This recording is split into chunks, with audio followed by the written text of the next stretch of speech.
একটু সুযোগ পাইছে আর গার্লফ্রেন্ডের ভিডিও কল দিয়ে দিছে। ও বিদেশ বিদেশ চলতেছে তাই না? আমার মা।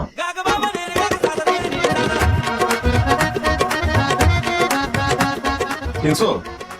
শালু নিজের প্রশ্ন করে নিজেই উত্তর দে। এত পক পক করে পিচ্ছি কিন্তু কে? মা। ও চাচি, আসসালামু আলাইকুম। ওয়ালাইকুম আসসালাম। কেমন আছো রক্ষিত? আল্লাহ, চাচি তো আমার নামও জানে। আরে কেন জানবো না, তোমাকে আমি দেখেছি তো, তুমি অনেক ছোট ছিলে। আমি আর তুই রুমে থাকি, বুঝছিস?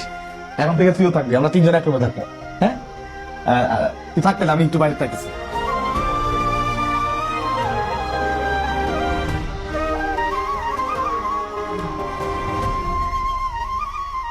হ্যাঁ মা, কি রে, এতক্ষণে কল দিলি?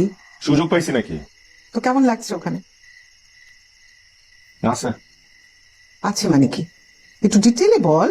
কি বলবো, ছোট চাচি জানি কেমন। কেমন জানি মানে? না মানে আসার সাথে সাথে আমাকে বলে আমি নাকি সম্পত্তির লোভে আসছি।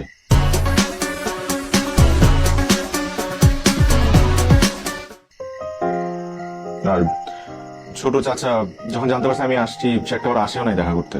বাকিরা তো ভালো, কোন রকম ঝামেলা করিস না, মাত্র দুদিনের ব্যাপার বাবা, প্লিজ।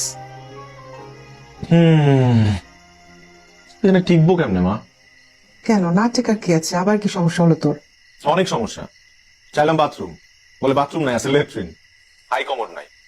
চাইলাম হ্যান্ড শাওয়ার, ধরাই দিল বদনা। আর এই যে দেখো এই রুম, দেখতে পাও? এই রুমে নাকি 3 জন থাকতে হবে। বাহ, ভালো তো। কি ভালো মা, কোনো প্রাইভেসি নাই, 3 জন এক রুমে থাকবো। আরে আমরা যখন গ্রামে থাকতাম সবাই একসাথে ভাবে থাকতাম, এটা নিয়ে কমপ্লেন করিস না রাতুল। একটু সুযোগ পাইছে আর গার্লফ্রেন্ডের ভিডিও কল দিয়ে দিছে। ও বিদেশ বিদেশ চলতেছে তাই না? আমার মা।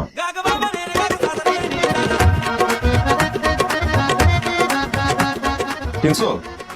শালু নিজেই প্রশ্ন করে নিজেই উত্তর দে। এত পক পক করে পিচ্ছি কিন্তু কে? মা। ও চাচি, আসসালামু আলাইকুম।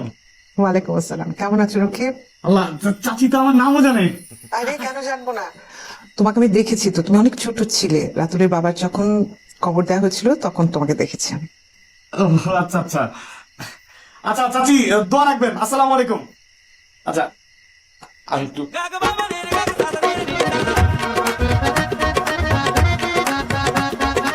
কই যাস? আমাদের বাসায় নাকি রুমের একটা গেস্ট আসছে। হ্যাঁ, ঢাকা থেকে।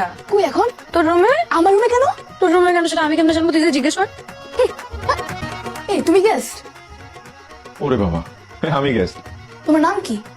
আমার নাম রাতুল, তোমার নাম? আমার নাম